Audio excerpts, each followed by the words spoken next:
D Y Chandrachud के अध्यक्षता में ये बड़ी बैठक फैसला सुनाया गया है। सुप्रीम कोर्ट ने हाई कोर्ट के फैसले को खारिज कर दिया। तो ये बड़ी खबर दिल्ली से है। मदरसा एक्ट की संवैधानिक को मान्यता दी गई है सुप्रीम कोर्ट से। देखिए, कहा जा रहा है कि यूपी मदरसा एक्ट की संवैधानिक को मान्यता। ये बड़ी खबर हम आपको दिल्ली से बता रहे हैं। तो यूपी मदरसा एक्ट को सुप्रीम कोर्ट से मान्यता मिल गई। ये बड़ी खबर दिल्ली से सामने आ रही। बता दें कि सुप्रीम कोर्ट ने हाई कोर्ट के फैसले को खारिज कर दिया। ज्यादा जानकारी के साथ संवाददाता स्वाति हमारे साथ जुड़ गई। स्वाति, बताया जा रहा है कि यूपी मदरसा एक्ट बोर्ड को देखिए मान्यता मिल गई है सुप्रीम कोर्ट से।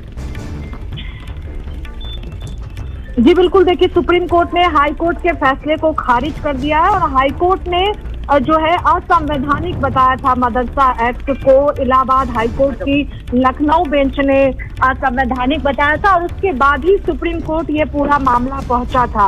अब मदरसा एक्ट को लेकर अगर हम बात करें छात्रों को, तो बड़ी राहत इसमें सुप्रीम कोर्ट से मिली है। सुप्रीम कोर्ट ने मान्यता दे दी है और 2004 यूपी मदरसा बोर्ड एक्ट 2004 को संवैधानिक घोषित किया गया है। तो यानी बड़ी राहत सुप्रीम कोर्ट से मिली है। सबकी निगाहें टिकी हुई थी इस पूरे मामले को लेकर और अब सुप्रीम कोर्ट ने मान्यता मदरसा एक्ट को दे दिया है। समझना होगा इस पूरे मामले को कि जब इलाहाबाद हाई कोर्ट के लखनऊ बेंच ने फैसला सुनाया था, तो उस दौरान कहा गया था कि जो मदरसा एक्ट है वो असंवैधानिक है और जो मदरसों में पढ़ने वाले छात्र हैं उन्हें राज्य सरकार अपने स्कूलों में दाखिला कराए, ये आदेश देते हुए कहा गया था। ये मार्च में आदेश दिया गया था, 22 मार्च की तारीख थी। और उसके बाद अप्रैल के महीने में सुप्रीम कोर्ट ने इस पर अंतरिम रोक इस आदेश पर लगा दिया था। पूरा मामला सुप्रीम कोर्ट पहुंच गया था और आज फैसले का दिन। अब सुप्रीम कोर्ट ने फैसला सुना दिया है और इसे जो है वो मान्यता मदरसा एक्ट को दिया गया है। तो बड़ी राहत कहा जा सकता है कि ये सुप्रीम कोर्ट से मिला है और सबकी निगाहें इस पर टिकी हुई थी।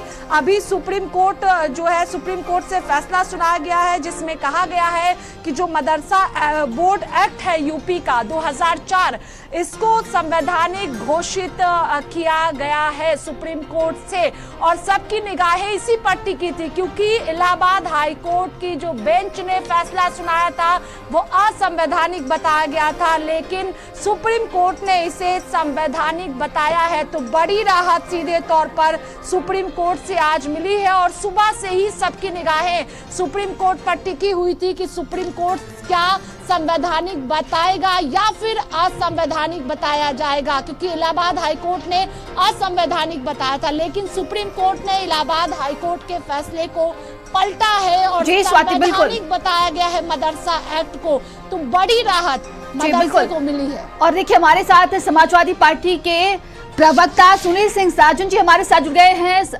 बहुत बहुत स्वागत है सर आपका। देखिए, बताया जा रहा है कि सुप्रीम कोर्ट से ये बड़ी राहत दी गई है, मदरसा एक्ट को संवैधानिक करार दे दिया गया है। देखिए, माननीय सर्वोच्च न्यायालय ने अंतिम फैसला दिया है और मुझे नहीं लगता है कि सर्वोच्च न्यायालय के फैसले के बाद भी कोई बहस बचती है। तो उन्होंने संवैधानिक माना है, संवैधानिक दर्जा माना है। तो अब ये सरकारों की जिम्मेदारी है कि जो संवैधानिक संस्थान हैं उनको कैसे बेहतर किया जाए, कैसे सुचारू रूप से चलाया जाए, कैसे उन मदरसों में एजुकेशन और अच्छी हो, ये सरकार की जिम्मेदारी है और हमें उम्मीद है कि सरकार उस पर काम करेगी। जी बिल्कुल, देखिए कहा जा रहा था जिस तरीके से 22 अक्टूबर को जब इस पर सुनवाई हुई थी तो फैसला को सुरक्षित रखा गया था और कई जो मदरसे पर खतरा मंडरा रहा था वो अब कहीं ना कहीं ये फैसला टल गया है। मैं केवल ये कह सकता हूँ, शिक्षण संस्थान जितने भी हैं वो किसी भी धर्म के हों, उनकी सरकार की जिम्मेदारी की एजुकेशन की क्वालिटी वहाँ ठीक हो। वहाँ चीजें जो सरकार इंफ्रा बना सकती है या और सुविधाएं जो सरकार दे सकती है वो सरकार को देनी चाहिए। और जहाँ पर भी शिक्षा मिल रही है उस पर कोई पाबंदी नहीं होनी चाहिए। जी बिल्कुल, तमाम भारत समाचार से जुड़ने के लिए आपका बहुत बहुत धन्यवाद है। और हमारे साथ देखिए कांग्रेस प्रवक्ता सुरेंद्र राजपूत जी जुड़ गए हैं। सुरेंद्र जी, बहुत बहुत स्वागत है आपका। 17 लाख जो छात्र थे उनके भविष्य का आज फैसला आ चुका है। बताया जा रहा है सुप्रीम कोर्ट से ये बड़ी राहत दी गई है। ने जो हिंदुस्तान में हिंदू मुसलमान करने की कोशिश की थी, सुप्रीम कोर्ट ने भारतीय जनता पार्टी की सरकार के मुंह पर एक करारा तमाचा मारा है और ये बताया है कि सारी चीजें हिंदू मुसलमान सांप्रदायिक ध्रुवीकरण और वोटों की राजनीति पर बंद कीजिए, देश संविधान से चलेगा। और भारतीय जनता पार्टी इस देश के संविधान को तोड़ना चाहती है। मदरसा एक्ट को एबॉलिश करना भी एक तरीके से वही काम था और अब तो सुप्रीम कोर्ट ने भी इस बात को कह दिया है। तो सुप्रीम कोर्ट का तमाचा भारतीय जनता पार्टी के मुंह पर लगा है। हमें उम्मीद है कि भारतीय जनता पार्टी इसी तमाचे से सुधर जाएगी, वरना भारतीय जनता पार्टी को आगे आने वाले समय में जनता भी सबक सिखाएगी। जी, भारत समाचार से जुड़ने के लिए बहुत बहुत धन्यवाद है आपका। और देखिए हमारे साथ विनीत जिंदल जुड़ गए हैं, अधिवक्ता है, और बहुत बहुत स्वागत है सर आपका। ये देखिए बड़ा फैसला आया है। बताया जा रहा है कि मदरसा एक्ट पे जो खतरा मंडरा रहा था वो टल चुका है और 17 लाख जो छात्र थे उनके भविष्य का ये फैसला था। जी बिल्कुल, देखिए इस एक्ट को लेकर जिस तरह की बातें की जा रही थी और इसमें जो इंटेंट था वो इंटेंट कहीं से भी किसी पक्ष को नुकसान पहुंचाने का नहीं था। एक एजुकेशनल इंस्टीट्यूट में सभी लोगों को समान रूप से शिक्षा मिलनी चाहिए और जो मॉडर्न एजुकेशन है उसको लेकर ये पूरा मसला था। लेकिन कहीं ना कहीं कॉन्स्टिट्यूशनल वैलिडिटी हम कहें जो स्पेशल प्रोसीजर दिए गए हैं कम्युनिटीज को लेकर, चाहे वो मुस्लिम कम्युनिटी हो या कम्युनिटीज हो, उनको लेकर उस स्पेशल स्टेटस को बरकरार रखा गया है। और जो आज सर्वोच्च न्यायालय का कॉन्स्टिट्यूशनल 9 जजेस बेंच का ऑर्डर है, बहुत बड़ा ऑर्डर है मदरसों को लेकर, तो कहीं ना कहीं मुझे लगता है कि इसके ऊपर, लेकिन सभी ऐसा नहीं है कि पूरा जो पिटीशन था उसको अलाउ कर दिया गया हो। उसमें ये कहा गया है कि सारी प्रॉपर्टीज को आप ये नहीं कह सकते कि प्राइवेट प्रॉपर्टीज पब्लिक प्रॉपर्टीज है, लेकिन कहीं ना कहीं उन चीजों को मेंटेन करने की कोशिश जजमेंट में भी देखने को मिली है।